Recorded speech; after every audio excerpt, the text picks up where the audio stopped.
Hi, I'm Jessica Lahr, and this is a look at your week in the Finger Lakes.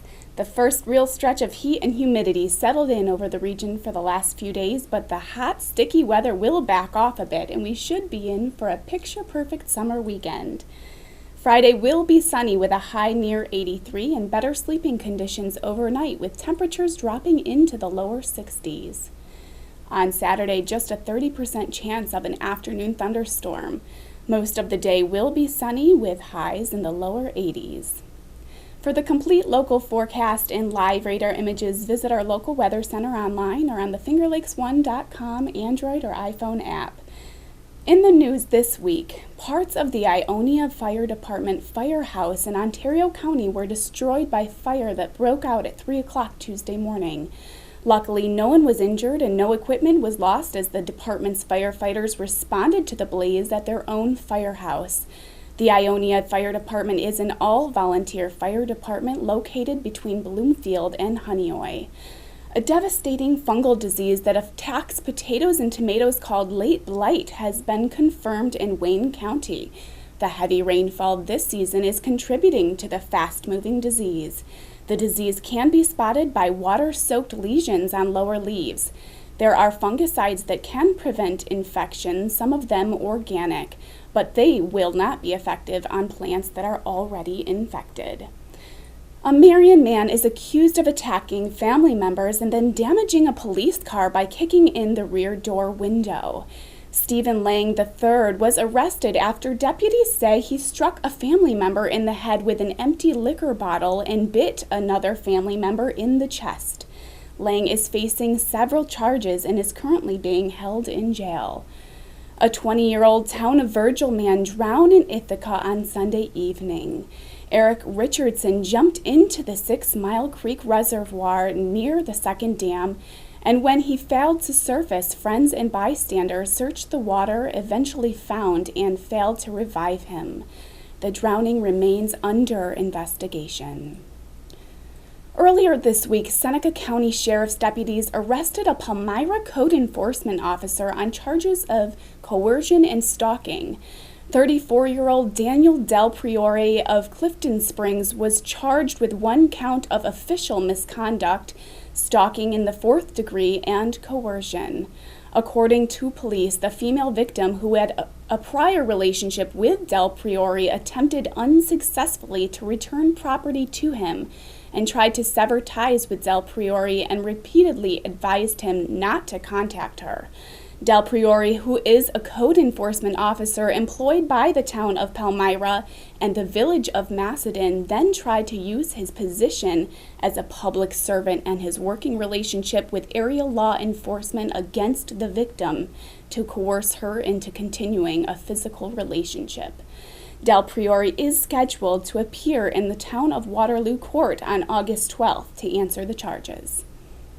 Vice President Joe Biden was in Rochester on Monday to officially announce that the American Institute for Manufacturing Photonics is launching a $600 million initiative and expects to hire about 100 scientists and experts at a new photonics center that will be located at a site to be determined in downtown Rochester.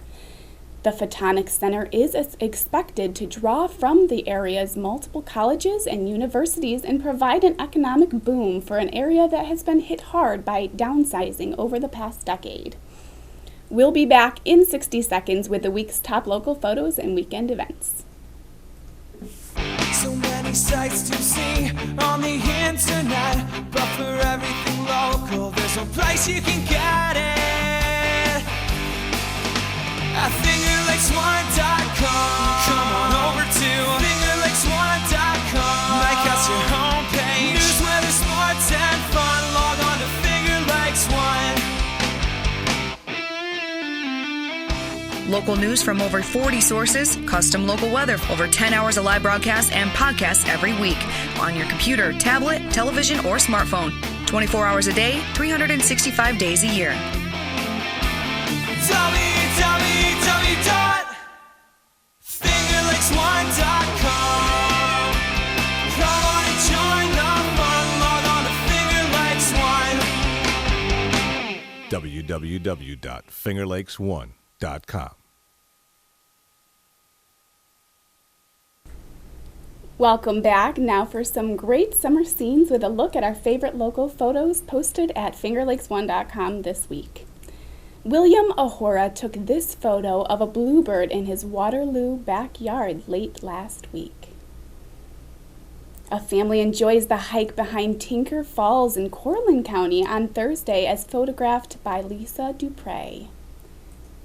Lisa also loved all the different shades of blue and green on an Otisco Lake as the sun peeked between the clouds.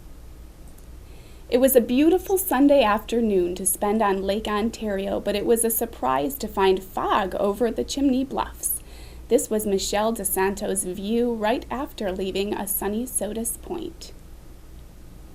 One of the best garden treats to sight is the hummingbird clearwing moth, and Lori Dirks captured this one in Ontario. At first, they may look like a bumblebee or a hummingbird, yet they're actually a moth. On Friday, flowers were in full bloom in the Erie Canal Bank Flower Garden in Lyons between the dock and Lock E27 as captured by Robert Stopper. After years of trying to catch a shot of a coyote, Shelley Lannon walked right up on this one, thinking it was just a large fox in Waterloo on Saturday evening. Nancy Jackson was up early to catch the foggy sunrise on Monday morning in Throop. And finally, Romulus native Josh Payne was rocking his FingerLakes1.com shirt when he hauled in this lunker while fishing in the Mississippi River in St. Cloud, Minnesota. You can check out more recent local photos by clicking on the Photos link at the top of our homepage or by tapping the Photos tab on our app. In local theaters this weekend, the Griswolds are back in a modern version of National Lampoon's Vacation, which debuts nationwide on Friday night. Also showing around the Finger Lakes is Mission Impossible Rogue Nation, Ant-Man, Minions, Paper Towns, Southpaw, Pixels, and Trainwreck.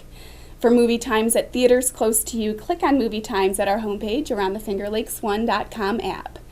This weekend marks the first days of August in the Finger Lakes, and that means plenty of local event options. On Friday night, rock legend Bryan Adams celebrates his 30th anniversary with a concert at CMAC. Friday also marks the kickoff of the annual Sauerkraut Festival in Phelps, which runs through Sunday. If sauerkraut isn't your thing, try the annual Garlic Festival in Penn Yan at Fox Run Vineyards on Saturday and Sunday. On Sunday, singer-songwriter Grace Potter will be on stage at CMAC in Canandaigua. There are tons more local events slated this weekend across the region. For a full list of activities and details, visit our community events calendar. And if you missed it on FingerLakes1.tv this week, Sharon Hoatland of the Gould Hotel called into the Weber This Week show on Monday morning to promo the upcoming women's lecture series in Seneca Falls. Also, we begin our show this morning, and it's great to have you all. Hope you all had a great weekend. And again, the weather forecast is supposed to be delightful if you like heat in the next few days. But a good friend of mine across the street, the director of marketing and event planning, no one does it better than her. Sharon Hoatland joins me this morning. Sharon, good morning to you. Welcome to the show. Good morning. It's great to be on this morning. Well, it's great to have you. Sharon, nobody needs to tell you or anyone else in the Seneca Falls area that we are worldwide known as the home of women's rights, the National Women's Hall of Fame. That's where we got our trademark from. And you got some exciting news about a woman lecture series that you wanted to talk about briefly this morning. So give our listeners an opportunity to understand what's going to be happening. Okay. I'm very excited to announce that the Goulds decided to do a great women's lecture series. I mean, to your point on what better place, but we also have such great women right in and around Seneca Falls. So we want to spread that great news. Couldn't be a better timing since we're getting ready for the induction in October of the National Women's Hall of Fame, and we want to make sure that our people, women in our area who are absolutely amazing, get out there and kind of, let us know what made them who they are today. So we're going to start August the 5th, which is a week from this Wednesday, with Carol Ritter Wright, who, amongst many other things in her past, just developed and created the Van Cleef celebration that's going to begin also that week. August 7th is the kickoff dinner at the Ghoul, the gala. So she will be speaking on Wednesday prior to that, and she's speaking about her background, what she's done, and how she came up with all of this exciting event activities that will celebrate the centennial of the lake. So I'm very excited. We will go every month. We'll probably skip the holiday month, December, but our next will be a assistant dean over at Hobart. There will then be Jill will come in from the Hall of Fame in October right after the induction. And we're looking to speak with Judy Pfeiffer, who is local here, and of course she's an inductee herself. Right. And we've got some other surprises coming up. So it's going to go on throughout the spring of next year. Well, it does sound great. Yeah, it does sound great. It's very exciting, very exciting. But one of the things I did want to mention, if someone does know someone that's really done some great things, and it doesn't have to mean something like creatively in terms of business, it could be a great mom, it could be anyone that just we want to celebrate great women in our community. So very good. Just want to get the word out and let everyone know if they have any questions. Give the Gould a call and ask for me, and if they would like to join us for the luncheon with Carol Ritter-Wright, please call for reservations, $20, and it's a nice luncheon. Starts at noon on the 5th of August. All right. Well, Sharon, thanks for the plug, and we'll certainly be in touch with you as the weeks go on. And Wayne Ellison won the Demolition Derbies at both the Seneca and Ontario County fairs this month, and on Monday night he was in the FingerLakes1.com studio as a guest on the Crash Course podcast. Helped out a lot too. So which one's more meaningful to come away with a win at? Honestly, the hometown. Yeah. Yeah, I mean, and like I said, no disrespect to Donnie, but I mean, he's always, in the top. Well, you've been in place second for what, the last 12 years. So, so I mean, you're always, but we'll give you that. You're always right there. So I mean, it's a hometown fair, and he's always right there in the top two. So I mean, it just, obviously he knows what he's doing, and he's got his stuff together. So to beat someone like that, I guess it's a little more meaningful. You know what I mean?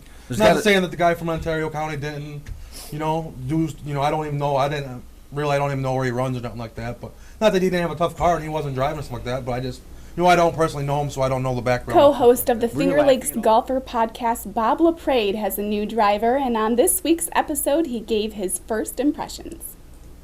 And that, my friends, brings us to Bobby's pick of the week.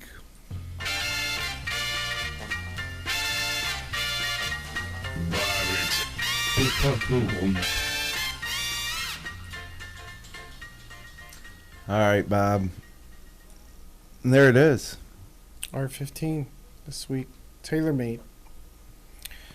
This is my newest club.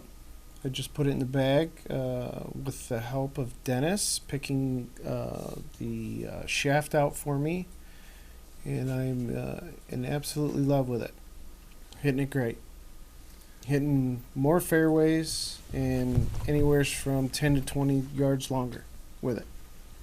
More fairways. More fairways. 10 to 20 yards longer. Absolutely. And didn't change anything about your swing. You just snagged the new driver. You didn't swing different when you got that new driver? No. I'm coming from the TaylorMade slider. The differences between this and the TaylorMade is somewhat obvious if you're familiar with the slider, but you have the two weights compared to the one, and they've moved the weight, the actual slider portion, up closer to the face on the driver. I'm sure there's some other differences that can't be easily seen, but Dennis talked you into this, right? Yes. So Dennis, why don't you tell us about the driver, Denny? Well, I got one too, and I like it a lot. But what it all comes down to with I say all these drivers is the shaft, and did a lot of homework on just reading blogs and talked to the rep and his suggestions on something that was a mid kick stiff in that 60 gram range, and settled on it's the Rogue. Rogue. It's the Rogue shaft. It was one of the hottest shafts on tour last year. It's a Rogue 95 MSI by Aldila. Is that how you pronounce it? Aldila? Aldila, yeah. So for TaylorMade, I think a classic looking head. You see TaylorMade drivers now, there's got racing stripes on them. Yep. The way I look at that, it looks like a Titleist. It looks like a traditional Ping.